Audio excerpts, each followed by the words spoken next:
Climate change, it's real. My speech is going to be about talking about climate change and why we need to drive our cars less on the road. Imagine waking up and the beautiful sky is no longer there. It is replaced with a grayish, darker sky because of the pollution that's in the air.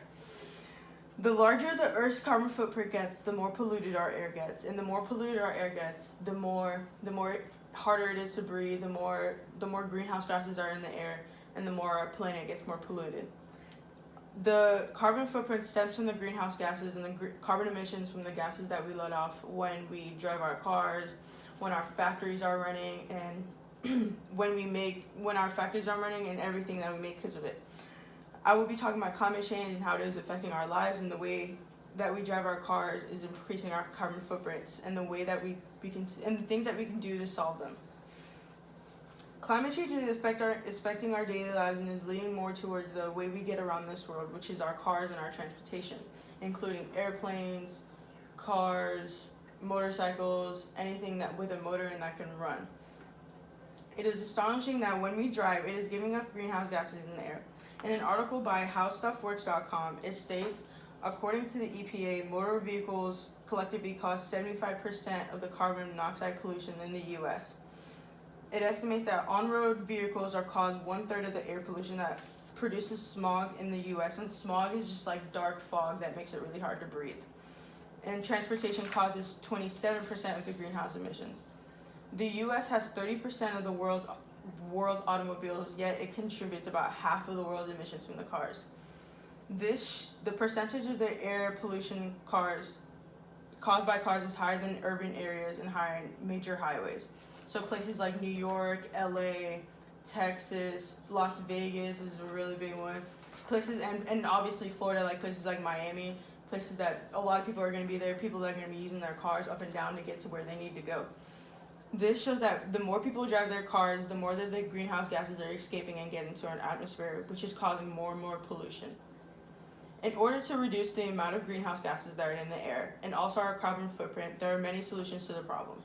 As stated in the article by cotap.org, it states, when we walk or ride our bike, in order to avoid carbon emissions completely, carpooling public transportation drastically reduce CO2 emissions by spreading them out over many riders.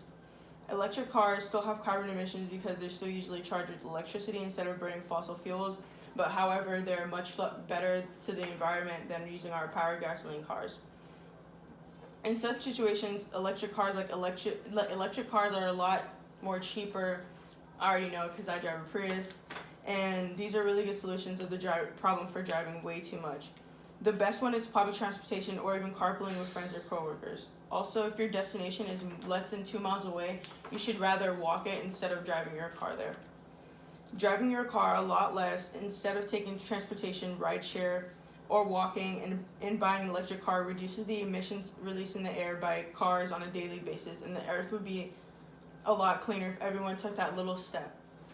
By driving your car a lot less, we can stop the air from being polluted by just cutting that amount of time we spend in our cars driving.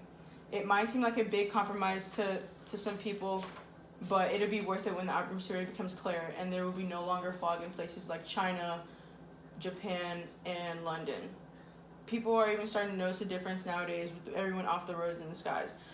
There was a picture that I saw where it compared the difference between last year's atmosphere and this year's atmosphere, and it was such a drastic change because last year's atmosphere, it was so dark and cloudy and filled with so many gases, and now that everyone's off the road, now that everyone's out of the streets, the atmosphere is so much clearer, and you can actually like see things like in the sky, and there was a satellite picture and there was so much clear in the atmosphere. Climate change is everything that we can avoid, something that we can potentially delay and even stop in its tracks. But the only way to do that is if we take these little steps like driving our cars less and taking other transportation methods like carpooling and public transportation. But yeah, there are some disadvantages to that, but the advantages would be so much greater than the disadvantages. A little compromise now will make a big difference later. Drive your cars less now because one day it might make a difference to whether you see the blue skies or the dark gray fog of pollution.